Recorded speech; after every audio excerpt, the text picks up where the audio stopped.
Welcome back to the Cutlass Board Games channel. This is another storyteller utility video. Going to be going through setups. I already have one up on screen, and what we do is we go through the setup, look at some of the things that came together to build it, and try and comment about what kind of things will make a balance, what kind of changes we should make to make things better, and give you some ideas about what kind of thought needs to go into building your rack up for a game. This one in particular is a Fangu setup. The Fangu has added the Barber, we have the Pit Hag, we have the Witch. There's not any misinformation, but there's a lot of shenanigans that can go on.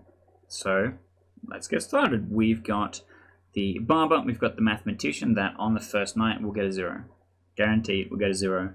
Then we have the Pit Hag, who's not going to activate on the first night, but has a lot of freedom in what they can be doing here. And the Pit Hag is an interesting character because the first time Pit Hag is going to do much less damage than an advanced Pit Hag. My first time playing the Pit Hag, I turned a townsfolk into a juggler midway through the game, not realizing that on your first day was not the first day, it's your first day as the juggler. So they got to juggle with only 5 people alive. Not great, but being able to do some real damage in changing the demon, changing the minions and stuff like that will be pretty interesting. One of the cool things they could do here is after the first witch kill, change to a different minion, add the Serenovas, potentially, or create an evil twin. Creating an evil twin is always really rough and very difficult to make balanced. Well, we'll come back to some of that Pit Hag stuff later. We've got the Dreamer, which is going to be getting a lot of correct information, and I think this is the first hurdle for the evil team to overcome. Same with the Savant. There's going to be a lot of crazy information going on, and knowing that the Dreamer is in play, I would be inclined to give the Savant less helpful information at the start, and the longer they survive, I would narrow it down to being much more relevant to the actual game being played. Then we have the Fangu, who's added the Barber. Once the Barber activates, that could also be really strong in swapping a minion and a demon, potentially. We have the Snake Charmer. The Snake Charmer could be really good here. Either actually hitting the demon and it moving, and then also potentially Fangu jumping, or being able to confirm a bunch of players are not the demon and build trust. Same with the Seamstress, because you know the Seamstress is going to get correct info. Depending on who they hit, that can be really helpful. And the Seamstress with the Mathematician's information together can be pretty good also, because the Mathematician goes, what's up, I got a 0, I'm pretty likely to trust it. Seamstress says, I picked these 2 people, they're on the same team. Dreamer goes, I know it's not a Vortex. And the Seamstress goes, I trust that they are good. Then we've got the Oracle. The Oracle is good here because it'll detect a Fangu jump, if that is to happen.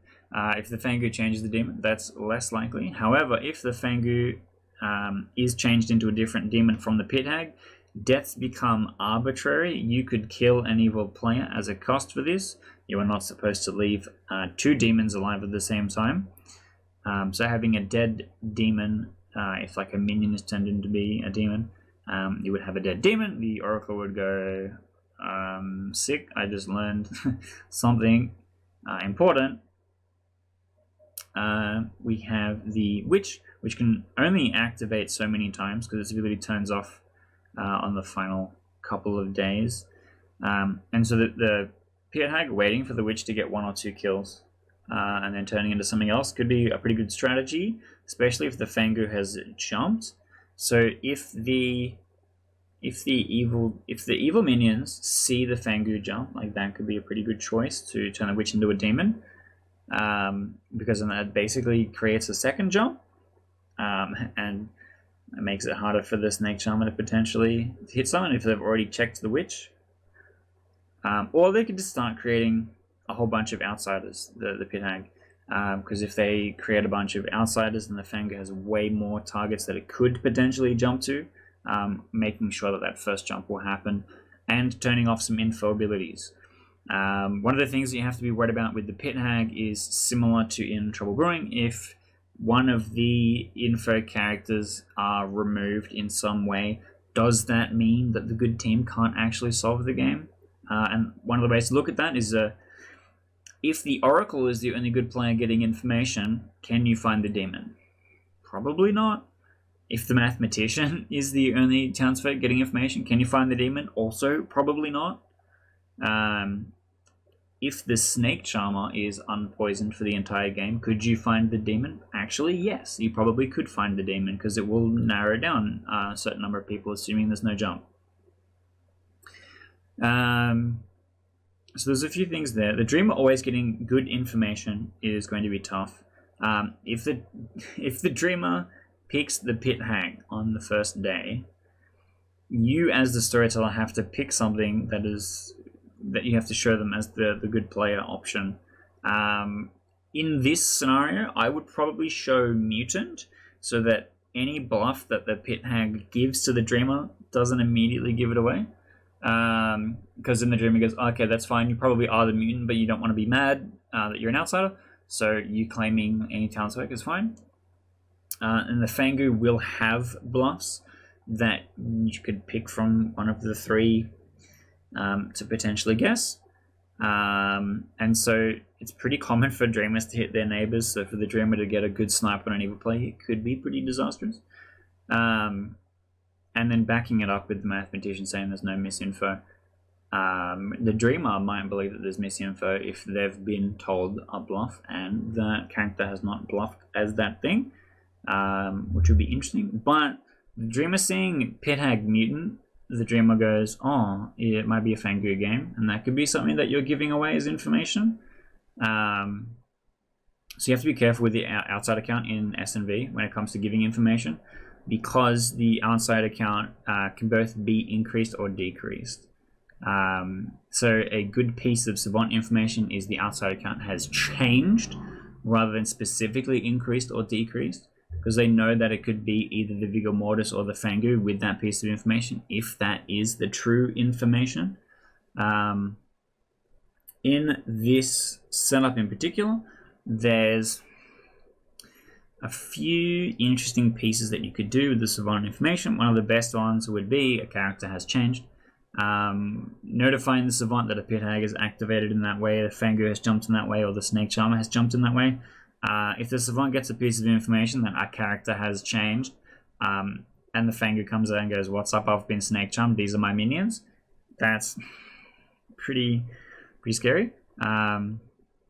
Having the Witch activate in the game and the Pit Hag turn the Witch into a different character, and then giving the Savant false information that a particular person is witch cursed can be really interesting, because when they have other mechanical information in the game that makes them believe that this is a possibility, they're going to be much more likely to believe that, because you, in a way, as the storyteller, are trying to lie to the Savant by making them believe a certain worldview with your two pieces of information.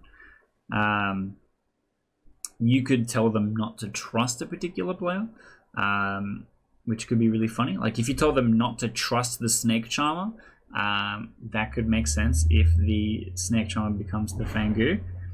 But it doesn't necessarily specifically imply that they are evil. What else could be good here? You could talk about the outside account being changed. You can talk about characters being changed. You could talk about misinformation. Just be careful about paradoxes. The Vortox can create paradoxes when it comes to what you know about information. The piece of information, the Vortox is in play, given to a Savant, is really awkward, right?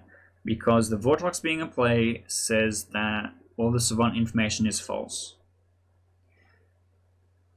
And then the Vortox can't be in play because the false information says that it is, which is just a nothing piece of information. Like, it's just genuinely unhelpful. but you could allude to it, like talking about executions or something like that. If you said something like you must execute a townsfolk today or something like that, a townsfolk must die today or something like that. It's probably not a great one, but trying to allude to the Vortox without specifically saying Vortox can be easier than setting yourself into a logic trap. I think this... a lot of this boils down to how beholden you are to the choices that Pithag makes, because they can make things pretty crazy. But the trade-off is that you've given the good team some pretty good information. Do we think this is a balanced setup? Depending on who the witch kills. Like, if the witch kills the Dreamer really early on, can the game still be solved? Yes, we still have the Snake Charm, we still have the Savant. If the witch kills the Savant pretty early on, we still have like solid Dreamer information, the Mathematician being pretty important here. And then everything in this setup is about the demon moving rather than the demon misleading the town. So trying to set up the Fangu to move will be really important, and trying to set up maybe a demon change or maybe a minion change will also be really important. You have, I guess, a lot of options in the info that you're giving.